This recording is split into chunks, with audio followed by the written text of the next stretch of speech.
official day one here in Vietnam. University of some sort. Yung Mekong Delta daw yung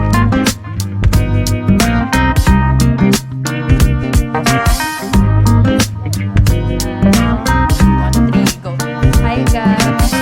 Sobrang ganda niya guys. It was built pala during the... Hi guys! It's my official day one here in Vietnam. We're just gonna roam around the city. Pupunta kami sa Waremnants. Pupuntahan namin baka yung cafe apartment. Kasama ko sila mama at papa. Ito pala yung outfit ko ngayon. I know you guys are not interested, but I'll show you anyway. Yan. Kakain kami ng banh mi, banh xio, kontam, at iba-iba pa. Alam mo, yung kinain namin kahapon kontam, papakita ko sa inyo dito. Yan. Kontam yan. Yung rice na ginamit dyan, broken rice. Yun. So, ito ang aming official day one at isasama namin kayo sa aming journey. Ito pala na ako, no? Nakapag-uto na ako, meron na akong pera. Magkano to, ma? Hindi ko maalam, nalilito. Sisimulan na namin ng tour. Vietnam tour. Outfit. Welcome guys sa Vietnam. Dito muna kami nag-breakfast sa malapit lang sa Airbnb namin. Kasi sabi ni ate, she's been here a couple of times. Sabi ni ate, yung iba daw na vlog overrated. Pare-pareho lang naman daw po yan. Pare-pareho lang tayo mabubusog. May ano ba yan? May kasama ng ano yun? May kasama ng... Siguro sanay siya na lagi may ganun. Yung tunog na yun, alam niya. Okay. Ano yan? Tea. Iced tea. Ito yung iced tea nila. Tea talaga, tas ice. Water. Etong water. Ito yung parang water nila Kaya sinaserve. ako laging may ano ganyan. Kasi Dalawang pho. Ayun yung in-order namin. Ayan, nakikiyan. Order natin pho, no? Grabe, ang dami nilang side dishes. Ito ata yung side dishes nila eh.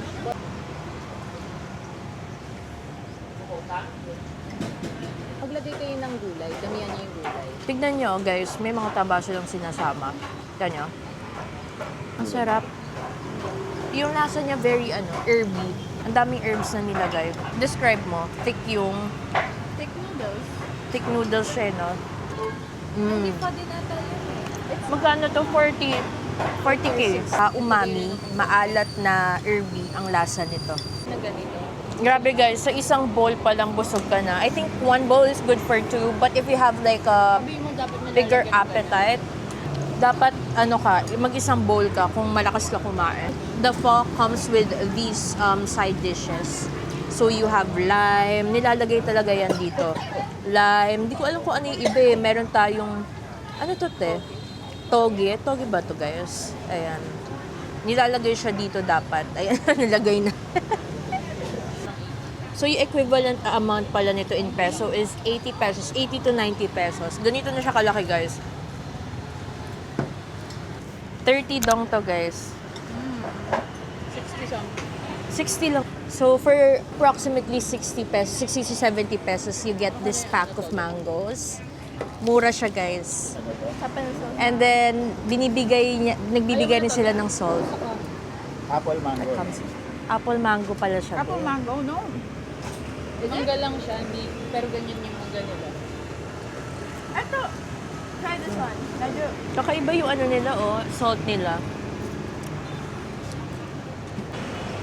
So, kakatapos lang namin kumain dito sa... Dito kami kumain.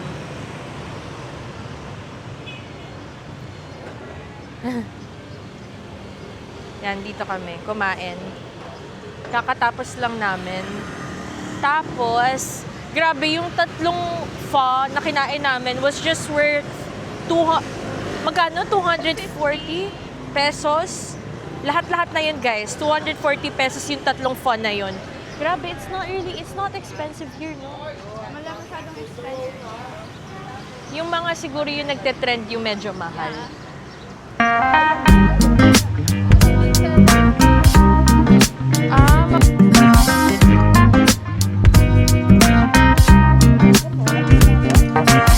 Masarap i-vlog to, pero masarap i-vlog yung outfit ni Mama. Di mo alam kung magtatrabaho o magja-jogging siya. Okay, guys. So, this is 80 pesos.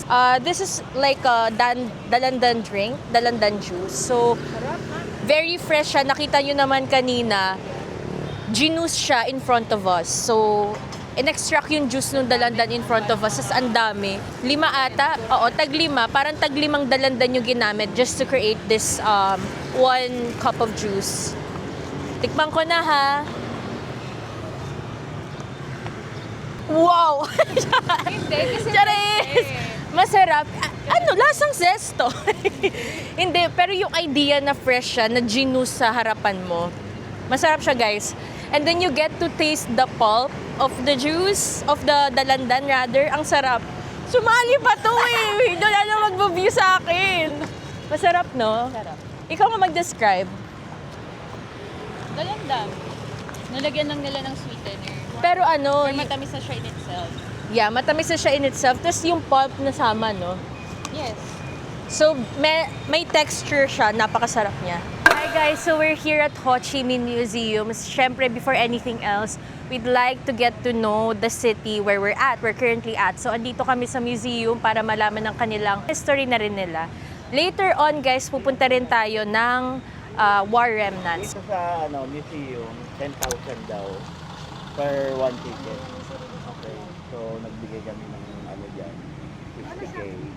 And guys, papasok na kami sa Ho Chi Minh Museum. So, titignan natin yung nasa loob nito.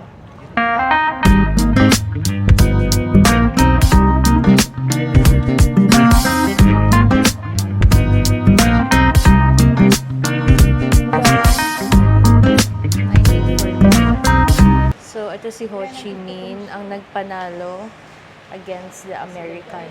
Presidente siya ng North. Diba? Siya yung president ng North during the Vietnam War. Siya lang yung naging president. At siya yung naging president nung natapos yung Vietnam War against the United States. They don't wanna call it Vietnam War. They call it American War or War against the United States. Ayan. Ayan si Ho Chi Minh. Ay, oo. Naging seafarer nga siya. Naging server daw before he became a politician, before he became the president of Vietnam, he used to serve or he used to work in a cruise ship. So, seafarer siya dati, guys, si Ho Chi Minh. So, nung 1911, he got a job as a kitchen help. So, he used to be a seafarer, sabi dito, guys, sa Amiral Latouche Treville. By the way, guys, yung Ho Chi Minh, it used to be Saigon. Not until the Vietnamese won the Vietnam War or the war against America. So, naging Ho Chi Minh na siya to pay tribute to the late President Ho Chi Minh. Ayan, si Ho Chi Minh. Is that what you call it? No. And there's something on top. Peanut, tas condensed milk. Peanut and condensed milk. Masarap. So, ito yung binili ni Hazel for how much? 20,000 dong. 20, ang mahal. 20,000 dong lang siya. Oh, nga, mahal na.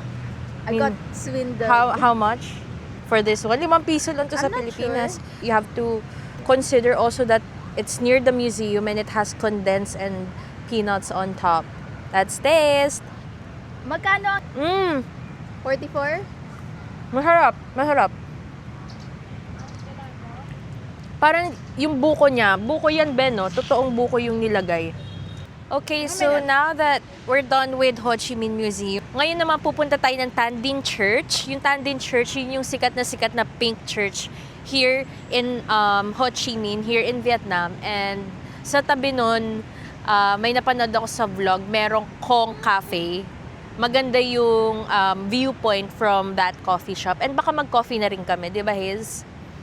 Mag-grab kami, guys. Kukuha kami ng 6-seater grab. Nakakuha na ata si ate. Have you booked yet? 4 minutes away. 4 minutes away. So, yung Tan Dinh Church is 2.84 kilometers away. Approximately 3 kilometers away from Ho Chi Minh. I suggest if you're gonna do a day tour here in Ho Chi Minh, dun muna kayo sa pinakamalayo, papasok ng center. Electricity na kasi. Electric.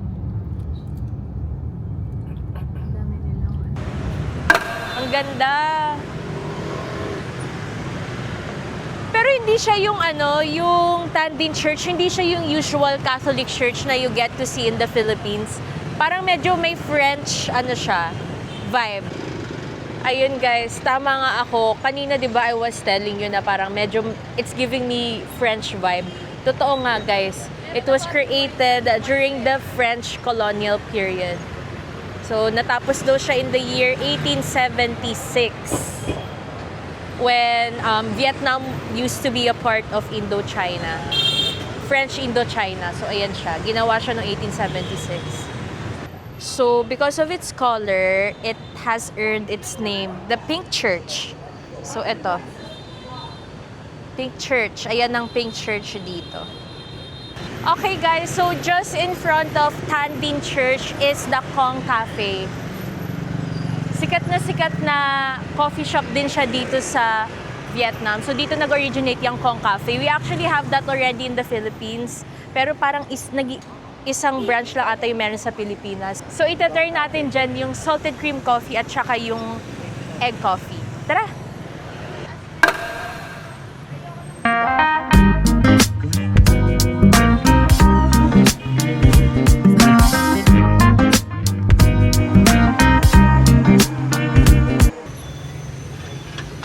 Ang ganda dito, guys.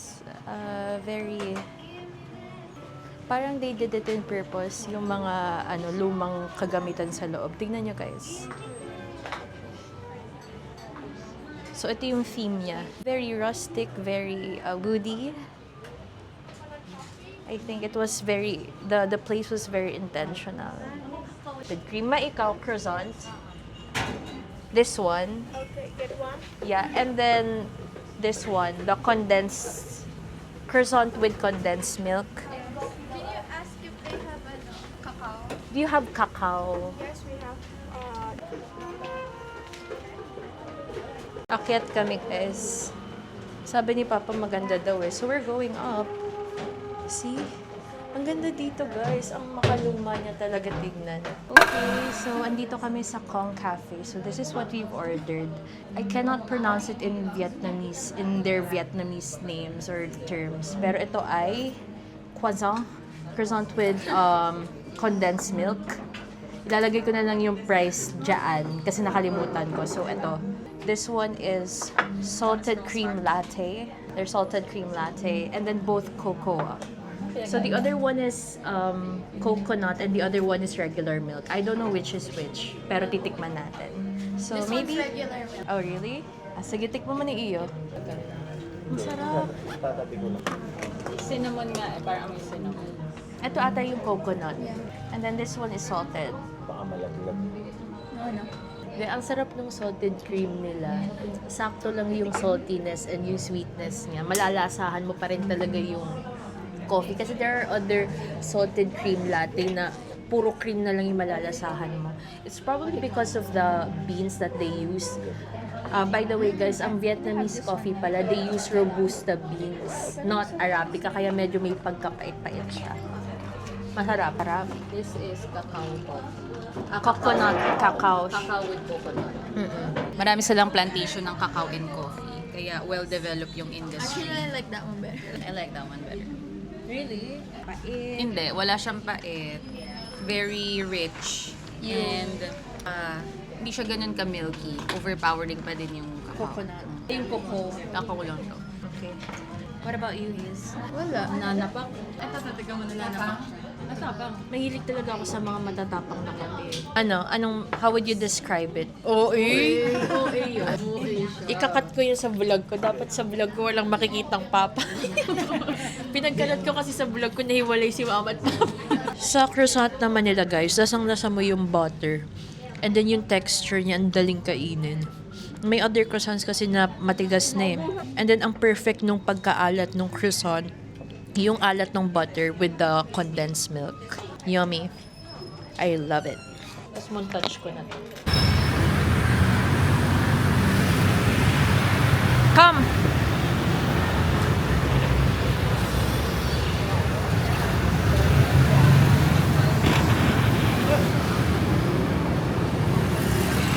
Let's go!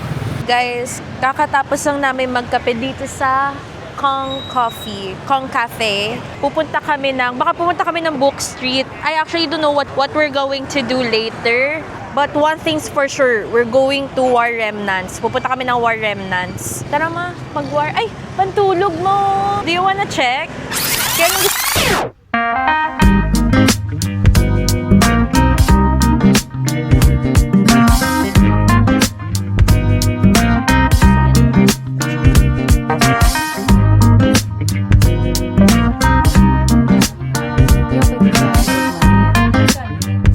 Sorry, I will get to.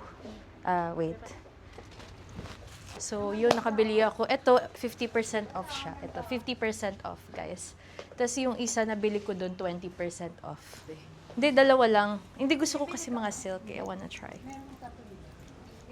Nakabili ako ng tatlo, guys. 30%, isang 50%, ay, puro 30% off lang yung nabili ko. So, mga 20 pala. So, around mga 800 pesos siya. Papakita ko na lang later kung magkano. So, andito ako sa Jubilite. So, actually, lahat ng binibenta nila dito are, mga pantulog, mga sleepwear.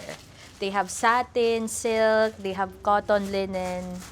First skill ko to ngayon. First skill ko siya. I was looking for a silk scarf, pero I think they don't have it here. They only have it in Hanoi. Papabili na lang ako.